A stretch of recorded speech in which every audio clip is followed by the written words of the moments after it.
Good afternoon. Well, it's marvelous out. It's 82 degrees. It's almost chilly. Maybe you should put on a sweater. The breeze is 4 miles an hour. The humidity is about 30. So it's not bad out here today. Well, let's talk about Trump, since there's more conversation about him today. And I'm glad to say none of the news is good for Trump. Let's start with his conviction. D.A. Bragg has filed his opposition to Trump's motion to dismiss the convictions, to vacate the convictions, claiming that he had immunity. Now, the answer from the DA was, what are you talking about? These are unofficial acts. The Supreme Court opinion's got nothing to do with this.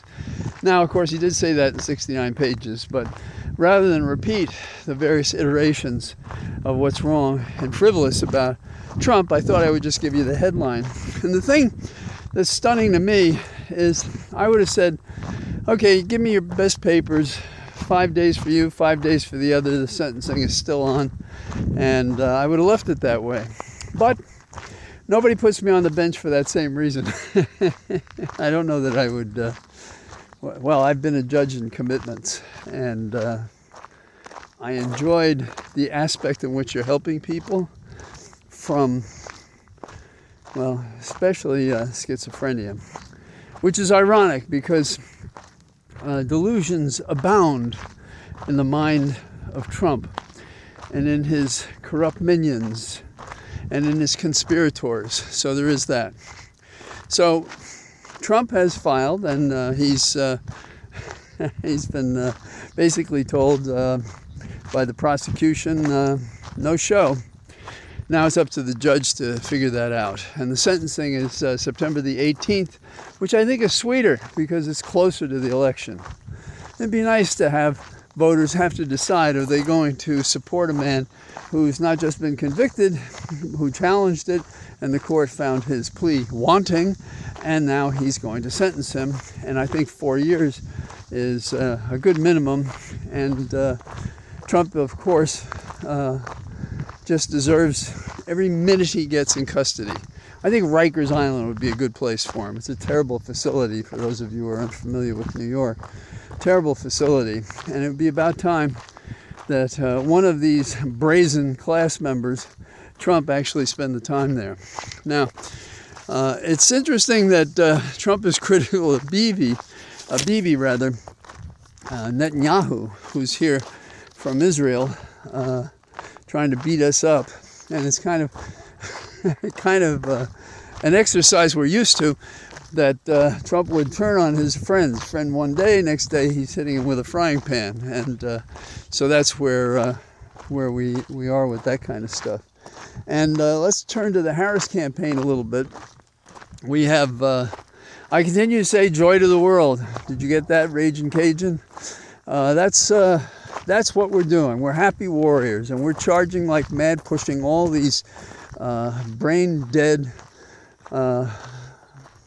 followers of Trump out of the way to restore the republic. That's where we're going, and we're going to have fun doing it, and we're going to do it right, and we're going to do it 100%. In fact, I think that, Trump wants to have a debate. Fine, let's make it September the 18th. And if the judge put him in custody that day, which would probably be unusual, but he's a special case, and that's what I would do, then they can do the debate at Rikers Island. They can do it there. So we have Trump in a different place than joy to the world. More like the guy who didn't study for the exam. He has 2 classes, doesn't know where the homeroom is for the place of the examination. The teacher doesn't like him. He hasn't been performing all year, and now he's going to get his comeuppance. Wouldn't it be nice if it was that simple? But his fight analogously against against our team is Kamala's got her act together, and the best he can do is come up with name calling, and she just absorbs it. She absorbs it and gives it meaning. So it's the prosecutor against the felon, and she's concerned about barring the door to the White House because this is not the kind of guy who should be running the most important nation in the world. So, and meanwhile, while Trump would like to define her a certain way and can't get his sea legs to do that, she's defining herself. They're spending a fortune on it, and I think it's working. In fact, there was a conference, a Zoom conference, in which they raised a lot of money, millions, and it was 44,000 people on Zoom. Now, you might think that's a lot of people. I sure do. And I've never been in a Zoom conference that big. But another group of women, they got together, and they had 100,000 attending their Zoom meeting. Millions of dollars were raised, and Zoom broke down. It crashed. It couldn't handle the traffic. So, and then we have nice things that give joy to the world when you consider the fact that Beyonce has authorized Harris to play her song Freedom. Cut me loose, they sing. Cut me loose. I'm all right. It's going to be it may be the anthem of our campaign this year, our campaign to take over the White House. Freedom. End this fear. End this notion of compromising freedom for women in particular. Restore goodness to the nation. Scrub out those deep, dark stains left by our boy Trump. Now, if you want to contrast how Harris dealt with Bibi, all you have to do is see what she said. And she said, look, I want a ceasefire and a settlement. That's it. Straightforward, right out there. Continuation of the Biden-Harris campaign, and for how we should deal with the Middle East. And I think she's right. Now, we have mixing into this as if he hasn't made enough errors. And J.D. Vance is out there, and I think he's got a membrane thicker than lead. His synapses appear to be fused and aren't firing very well. But he's harping on this thing. The Dems are the childless people. Really, you should look pretty carefully at that. Do you think there are any Republicans that are childless? Do you think they all chose it? Do you think that some of them just ran up against barriers that happen in medicine and life and timing? What kind of a stunted mind would attack people based on that? And he's since admitted that, let's put it this way. Now that he's caught on it, he said, I was just being sarcastic. Now, can't you take a joke? Oh, yeah, that's funny. That's really funny. Well, if you see the tape, you see he's not smiling or laughing when he does it. And there's another one, and I don't know how they kept this quiet so long. The FBI said that when there were shots, and apparently an attempt to kill Trump, that he wasn't hit with a bullet. He was hit with shrapnel. And otherwise it would have been terrible. And there's no love lost over this guy, but I have Irish superstition about wishing any ill health or anything on anybody else. We're all going to the same end zone, and the ways that we should do it should be as natural as possible. And I think we cashier this guy, put him in jail, take all his money away from those cases, do all the things that the law permits for the misconduct that he did. So he, of course, Trump that is, said, FBI's got it wrong. And apparently the doctor said, oh, no, it's, he was really shot with a bullet.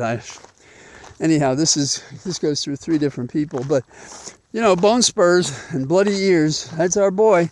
It would be enough of a story, it seems to me, and show enough of the risk of being a candidate, even so bad a one as Trump is and has been. But no, it has to be more than that. And it's not enough for him to feel good that the shot hit something else that hit him instead of a bullet. That's the celebration. He could still invoke all this bullshit that he wants, you know. I suppose if he was divinely spared, God's up there saying, yeah, but I didn't save you so that you could tell an even bigger lie than the other ones you've told. And there's some Vegas man who's been threatening the judge in the New York case, the hush money case. So that's not nice. There's a way to analyze this, and I have to say, since I was a kid, I've always thought in these terms. I think of it as a fight, but I think of it as a fight in a ring with rules. And if you think of Muhammad Ali, you know, he talks about floating like a butterfly, stinging like a bee. And that's what Harris is doing. She's scoring because she has her eye on a strategy, her team does, and she's implementing it. And now, you know, everybody is joining her team right now. It can change, of course, but this is a very, very good indication. And we should ignore the naysayers who are out there dreading the excitement of a campaign that really has got all the makings of a win if we just stay the course. But the thing about boxing that interests me is the notion that it's a sweet science. That is, it's sweet in the sense that you're planning how you can hit effectively and how you can avoid being hit yourself. Now, the most dramatic example of that, of course, is Muhammad Ali playing the ropes and dancing on the ropes to exhaust Foreman, and to not wait until, I think it was the 8th round, when he finally did him in, because he just exhausted him with his rope-a-dope. Now, Ali may have paid with his mental health for that fight.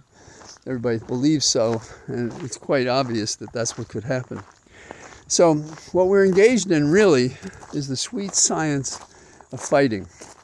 And that is that we look for the points that score the most with the people that they care about. You know, do you want a criminal in the White House? Do you want somebody you can't trust to be for you? Can you trust someone who's for no one but himself?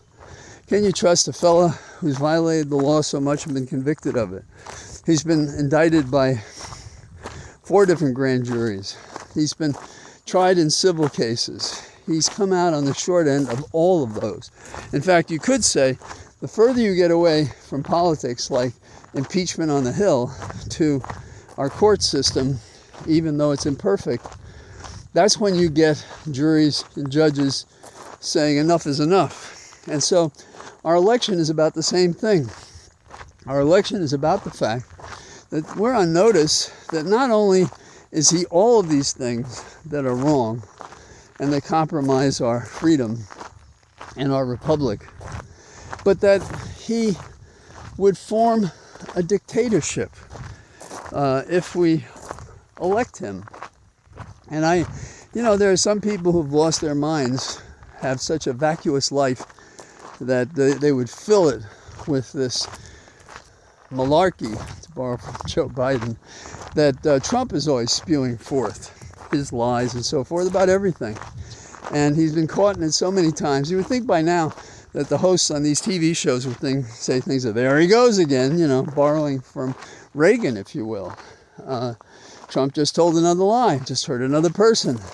Look, he didn't even make good judgment choosing his VP. He's got a guy that's going to explode on him any minute. And his own party thinks they made a mistake going with Vance. Good, because that kind of decision-making, even his selfish decision-making, isn't any good. So that's what I got to say on this Friday. I expect I'll be out this weekend, and we'll continue to talk and keep those cards and letters coming. And do what you can in the election. If following is all you can do that. If following it disturbs you, watch it every other day. If that's too much, stop watching it. So, I say to you from my Cathedral of Trees, have a good evening. Talk to you tomorrow. Bye-bye.